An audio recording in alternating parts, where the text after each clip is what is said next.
We start with reproduction in flowering plants.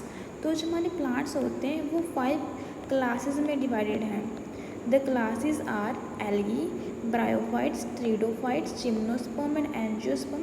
लेकिन depending on their evolution जो gymnosperm and angiosperm है ये हमारे हायर प्लांट्स हैं, राइट। हायर प्लांट्स में भी सिर्फ एंजियोस्पर्म्स के पास ही फ्लावर्स होते हैं, उसके अलावा किसी भी अदर क्लास के पास फ्लावर्स नहीं होते। Only the angiosperms are those plant which bear flowers. Like angiosperm का एक डिस्टिंक्ट फीचर भी होता है कि जो एंजियोस्पर्मिक प्लांट्स होते हैं उनके पास फ्लावर्स होते हैं। Now flower is a fascinating organ in angiosperms and flower are a seat of sexual reproduction, right. जो हमारे पास फ्लावर होता है उसमें एक मेल और एक फीमेल रिप्रोडक्टिव ऑर्गन होता है, ठीक है, जिसमें मेल एंड फीमेल गैमेट्स बनते हैं। तो जो फ्लावर है is a seat for sexual reproduction in angiosperm.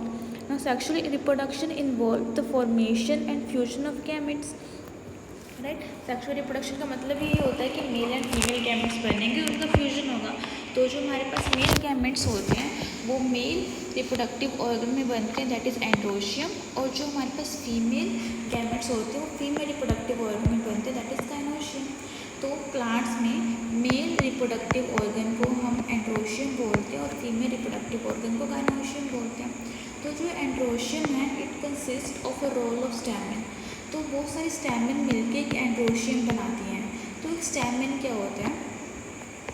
So a typical stamen is differentiated into two parts, a long thin stalk called filament। तो जो स्टैमेन होता है उसका स्ट्रक्चर कैसा होता है? एक इसके पास बाइलोब स्ट्रक्चर होता है जिसे हम बोलते हैं एंथर, और एक थिन स्टॉक जो कि इससे कनेक्टेड होती है एंथर से। उसका जो दूसरा पार्ट होता है वो फ्लावर से कनेक्ट होता है, that is thalamus of a flower, तो इसे बोलते हैं फिलामेंट, ठीक है। तो एंथर और फिलामेंट मिलकर स्टैमेन बनाते हैं, राइट। और we can say anther and filament are a part of a stamen, ठीक है। The terminal generally bilobe structure is called the anther. तो हमारे पास देखो दो चीज़ें होती हैं, एक होता है प्रोक्सिमल एंड और एक होता है डिस्टल एंड, ठीक है। जो पास वाला पार्ट होता है उसे हम बोलते हैं प्रोक्सिमल, और जो दूर होता है उसे बोलते हैं डिस्टल। तो किसके रिस्पेक्ट में पास और दूर? लाइक सेंटर के रिस्पेक्ट में। जो चीज़ सेंटर से दूर होगी उसे बोल देंगे हम डिस्टल, लाइक दूर, और जो पास होगी उसे बोल देंगे हम प्रोक्सिमल, लाइक पास। तो जो हमारे पास ये थिन फिलामेंट है ये हमारे पास थैलेमस से कनेक्टेड होता है। तो जो हमारे पास इसका जो एंड है उसे हम बोलते हैं प्रोक्सिमल एंड, क्योंकि फ्लावर के ज़्यादा पास है। और जो एंथर होता है फ्लावर से थोड़ा दूर है, लाइक ऊपर जाके है, लाइक इन दिस पिक्चर यहाँ से कनेक्टेड हो, और ये जो फिलामेंट है और ये हमारे पास एंथर है, तो इसे हम बोल देंगे distal end, distal end of anther, और ये हो गया हमारे पास proximal end of stamen, right. So this is a stamen, ये हमारे पास एंथर है, और ये फिलामेंट है लॉन्ग स्टॉक जो कि थैलेमस से कनेक्टेड होती है। तो इसके दो एंड होते हैं, होता है ऊपर वाला डिस्टल एंड और नीचे वाला प्रोक्सिमल एंड जो कि थैलेमस से कनेक्टेड होता है। ना जो हमारे पास हमने बोला है कि जो स्टैमेन है वो एक बाइलोब स्ट्रक्चर है। बाइलोब का मतलब क्या है कि दो लोब्स आपस में कनेक्टेड हैं। ना कैसे कनेक्टेड है? तो हमारे पास जो एंथर है इसके जो दो लोब है इनके बीच का जो कनेक्शन है उसे हम बोलते हैं कनेक्टिव।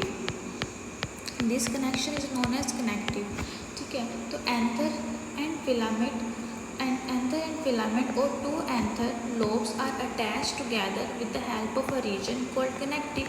लाइक कनेक्टिव के थ्रू जुड़ी होती है, और जो हमारे पास फिलामेंट है वो भी इसमें एंथर से जुड़ा होता है थ्रू कनेक्टिव, ठीक है ना। ये कनेक्टिव क्या है? तो कनेक्टिव जो है हमारे पास वेस्कुलर टिश्यू है। जो प्लांट का वेस्कुलर टिश्यू होता है वो होता है जाइलम एंड फ्लोएम। तो ये कनेक्टिव कुछ नहीं, जो जाइलम एंड फ्लोएम है जिसके थ्रू जो हमारे पास बाइलोब स्ट्रक्चर है या फिर एंथर से जो फिलामेंट अटैच है इस कनेक्टिव के थ्रू अटैच्ड है ना। अगर मैं इस एंथर को ऊपर से काट दूँ, लाइक ट्रांसवर्स सेक्शन लूँ और इसको ऊपर से देखूँ, मैंने इसको बीच में से काट दिया यहाँ से और मैं इसको ऊपर से देख रही हूँ, तो ये कुछ इस तरह से दिखेगा, ठीक है ना। इसके अंदर देखो क्या क्या होता है। तो typical angiosperm anther is a bilobe, हमने देखा कि दो लोब होता है, and with each lobe having two theca.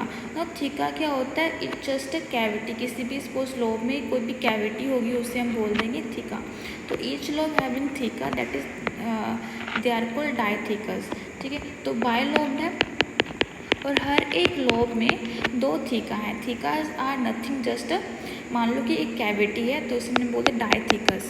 तो एक एंथर क्या हो गया, बायलोब्ड हो गया एंड डाइथिकस हो गया, राइट। नाउ देखो ये मैंने यहाँ पे देखो इसको हमने सिंप्लीफाई करके यहाँ बना दिया है। तो जब हमने इसको ऊपर से काटा यहाँ से तो ऐसा दिख रहा था, तो देखो इसके 4 साइड दिख रहे होंगे, एक साइड ये और ये वाली, लाइक 4 साइडेड है, ये वाली साइड और ये वाली साइड एंड ये वाली साइड। तो मैं इसको टेट्रागोनल बोल सकती हूँ, tetragonal anther like having 4 sided, ठीक है। और इसी टेट्रागोनल के अंदर क्या होता है, हमारे पास थीका होता है, theca are cavity in lobes, ठीक है। Now anther is consisting of 4 microsporangia located at the corner, 2 in each lobe. Like हमारे पास एक लोब ये है और सेकंड लोब ये है। उसने कहा माइक्रोसोप्रेंजिया होते हैं जो कि हर एक लोब में कॉर्नर पे होते हैं, 2 होते हैं। तो हर एक लोब के कॉर्नर पे हमारे पास 2 माइक्रोसोप्रेंजिया, एक इस लोब में है और मान लो ये 2 इस लोब में है, तो ये होगी 4 microsporangia. Right now microsporangia develop further and become pollen sac. ये जो हमारे पास माइक्रोसोप्रेंजिया है, देखो माइक्रोसोप्रेंजिया क्या होता है, माइक्रोसोप्रेंजिया, तो माइक्रोसोप्रेंजिया नथिंग बट अ साइट, यहाँ पे क्या होता है स्पोरोजीनस टिश्यू होता है, स्पोरोजीनस क्या होता है, स्पोरोजीनस टिश्यू होता है जिससे हमारे पास माइक्रोस्पोर्स बनते हैं, माइक्रोस्पोर्स बनते हैं। देखो स्पोर्स भी 2 तरह के होते हैं, एक होता है माइक्रोस्पोर्स और एक होता है मैक्रोस्पोर्स, ठीक है। माइक्रोस्पोर्स हम मेल गैमेटोफाइट्स को बोलते हैं और जो मैक्रोस्पोर्स होते हैं फीमेल गैमेटोफाइट्स होते हैं, ठीक है। तो इस माइक्रोसोप्रेंजिया के अंदर क्या होता है, हमारे पास माइक्रोस्पोर्स बनते हैं, दैट इज मेल गैमेट बनते हैं जो कि फीमेल गैमेट से जाके फ्यूज़ करेंगे और फिर फर्टिलाइजेशन होगी, राइट। तो these are microsporangia which develop into pollen sac. तो इस माइक्रोसोप्रेंजिया में क्योंकि माइक्रोस्पोर बनेंगे और माइक्रोस्पोर से ही पोलन बनेंगे, तो इसके अंदर बहुत सारे पोलेंस इकट्ठा हो जाएंगे, तो हम इसको पोलन सैक बोल सकते हैं, राइट। कि जो माइक्रोसोप्रेंजिया होता है वो डेवलप करता है further and become pollen sac, ठीक है। नाउ दे एक्सटेंड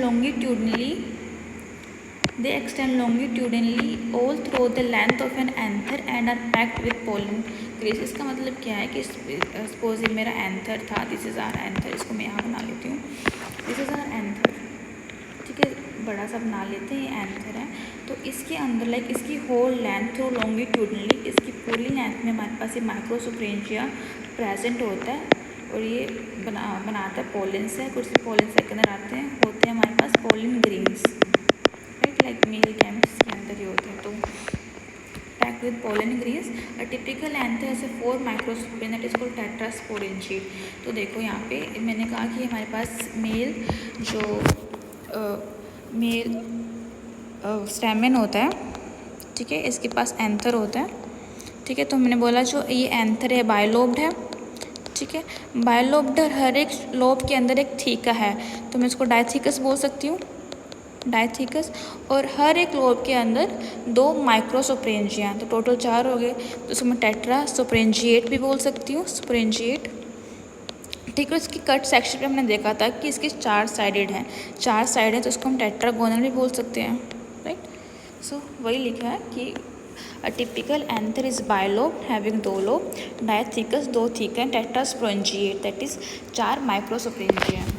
तो एक माइक्रोसोप्रेंजिया क्या होता है, it is a sporangium that produce microspores, this microspore develop into male gametophytes, और मेल गैमेटोफाइट्स को हम पोलन ग्रेन्स बोलते हैं, राइट। जो ना माइक्रोसोप्रेंजिया हमने देखा कि हमारे पास ये ट्रांसफर सेक्शन था, एंथर था, और हमने देखा था कि हर एक कॉर्नर में माइक्रोसोप्रेंजिया है। ना ये जो माइक्रोसोप्रेंजिया होता है ये 4 लेयर से सराउंडेड होता है जो कि इसको प्रोटेक्शन प्रोवाइड करती हैं।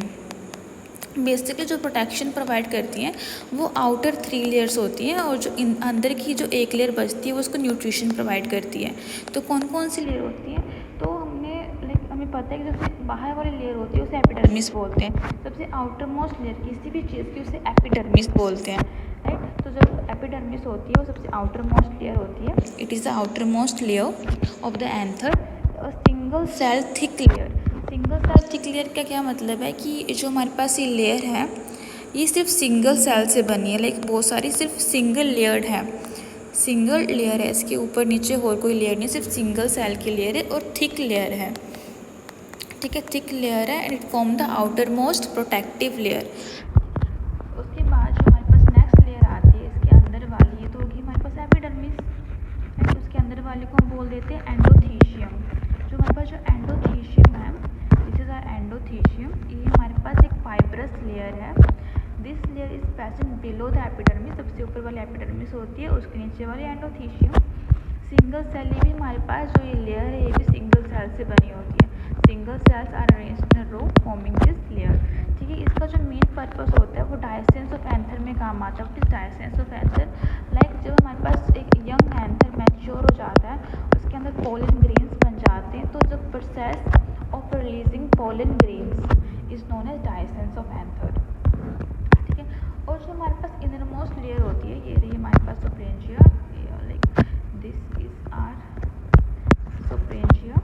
ठीक है, this is our epidermis, this is endothecium, और जो ये सोप्रेंजिया है माइक्रोसोप्रेंजिया, और ये जो अंदर वाली लेयर से हम बोलते हैं टैपेटम। ठीक है, इनरमोस्ट लेयर होगी टैपेटम।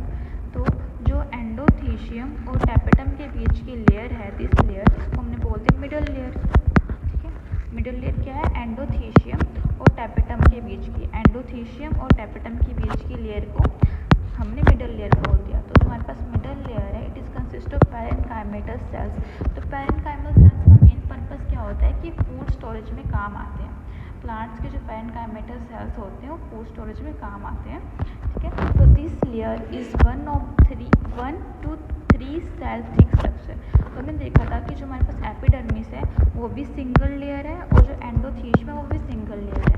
बट जो हमारे पास मिडल लेयर होती है वो 1 to 3 सेल थिक लेयर होती है। लाइक उसकी जो लेयर होती है, या फिर एक ऐसे लेयर होगी, एक या दो लेयर से वो बनी होती है। That is the layer is 1 to 3 cell thick structure. Food is stored by parenchymatous cells in this layer. Middle layer is ephemeral, that is short lived. इसका मतलब क्या है कि जो हमारे पास एक यंग एंथर होता है उसमें तो हमारे पास मिडल लेयर प्रेजेंट होगी, बट जो एक यंग एंथर मैच्योर हो जाता है तो उसमें हमारे पास जो मिडल लेयर है वो नहीं होगी। ठीक है, एक यंग एंथर में मिडल लेयर प्रेजेंट होती है, बट एक मैच्योर एंथर में नहीं होती। तो हम इसे बोल सकते हैं कि शॉर्ट लिव्ड है in nature and absent in a mature anther. Now जो हमारे पास इनरमोस्ट लेयर है, that is tapetum, is that innermost layer, innermost wall layer which act as a nutritive layer. ये क्या करती है? जो हमारे पास टैपेटम है हमारी अंदर, जो माइक्रोसोप्रेंजिया में माइक्रोस्पोस्ट वैलपोरे उनको न्यूट्रिशन प्रोवाइड करती है। Right, nutritive layer this single layer thick, ये भी क्या होती है? सिंगल लेयर से बनी होती है। लाइक सिंगल लेयर से ये हमारे पास ये लेयर बनी होती है।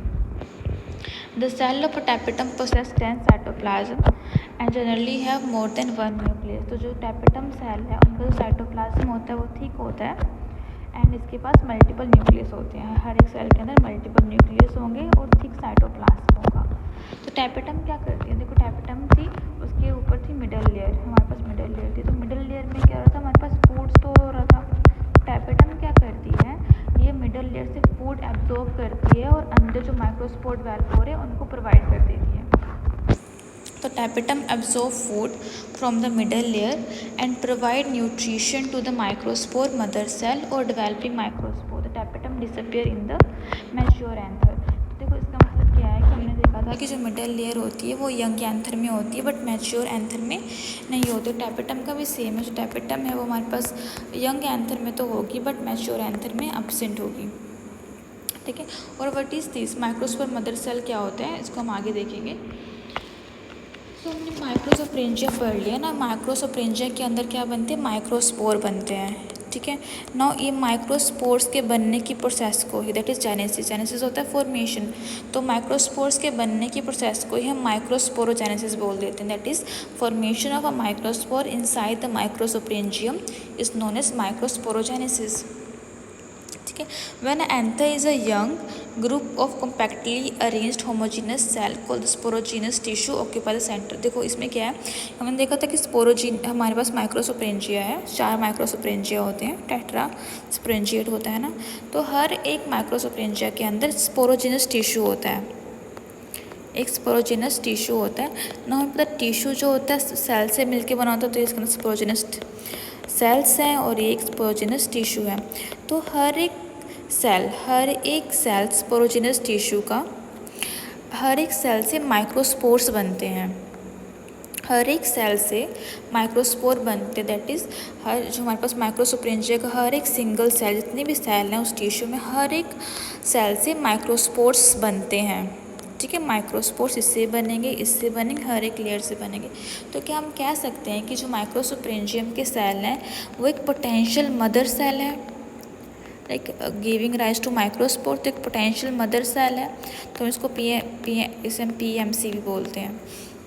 That is, as each cell of microsporogenous tissue is capable of giving rise to microspore tetrad, each one is a potential pollen mother cell or a microspore mother cell.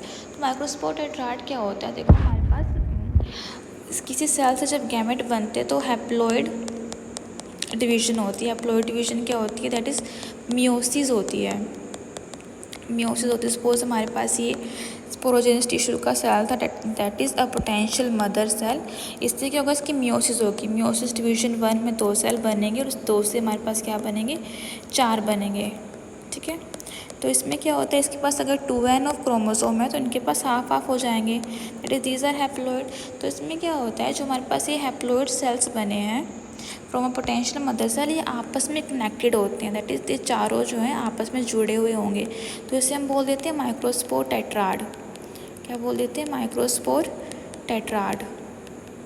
सो देखो ये लिखा है कि ईच माइक्रोस्पोर मदर सेल और a cell sporogenous tissue divided to form a haploid microspore और a pollen grain by meiotic division और reduction division. ठीक है, इसको हम बोल देते हैं microspore tetrad. That is these are 4 microspore आपस में कनेक्टेड हैं, नॉन एज माइक्रोस्पोर टेट्राड। और ये कनेक्ट किसकी हेल्प से हैं? तो ये जो बीच की जो ब्लैक लेयर दिख रही है इसे हम बोलते हैं कैलोस लेयर। ये कैलोस लेयर से आपस में कनेक्टेड होते हैं। ठीक है, the initial stage all 4 microspore are attach together with the help of callose layer. और ये जो कैलोस लेयर है, now the microspore are arranged in a cluster of 4 cells, the microspore tetrad. After some time this callose layer is dissolved by callase enzyme. तो देखो मैंने देखा था कि हमारे पास माइक्रोस्पोरेंजिया है, सबसे अंदर वाले जो लेयर होती है उसे हम बोलते हैं टैपेटम। सबसे अंदर वाली लेयर जो होती है टैपेटम होती है, उसके अंदर माइक्रोस्पोर डेवलप होते हैं अंदर। जो हमारे पास टैपेटम होती है वो एक एंजाइम रिलीज़ करती है। कौन सा एंजाइम? Callus enzyme. ये कैलोस एंजाइम क्या करता है? जो हमारे पास ये कैलोस लेयर थी जिसके थ्रू हमारे पास ये माइक्रोस्पोर कनेक्टेड थे, इसको डिसॉल्व कर देती है। जो हमारी टैपेटम लेयर होती है वो क्या करती है? कैलोस एंजाइम रिलीज़ करती है, जिसकी हेल्प से कैलोस लेयर जो होती है वो डिसॉल्व हो जाती है और ये जितने भी माइक्रोस्पोर थे आपस में सेपरेट हो जाते हैं। Right, so inside each microsporangium thousands of microspore or pollen grains are formed that are released at the time of एंथरडायसेंस। वही है कि जो माइक्रोस्पोर्स होते हैं उन्हें हम पोलन ग्रेन भी बोलते हैं, और जब एंथरडायसेंस होता है तो ये पोलन ग्रेन्स जो होते हैं रिलीज हो जाते हैं। इन पोलन ग्रेन्स को हम मेल गैमेटोफाइट्स ही बोलते हैं ना।